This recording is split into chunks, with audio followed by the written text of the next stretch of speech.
ஒரு சொந்தம் ஒரு பந்தம் இரு ஜீவன் ஒன்றாகும்.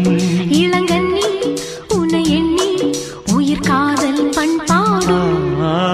மெதுவா மெதுவா ஒரு காதல் பாட்டு மலரும் மலரும் புது தாளம் போட்டு புதுசா புதுசா அதை காதில் கேட்டு புழுவாய் துடித்தாள் இந்த மின்னல் கேற்று.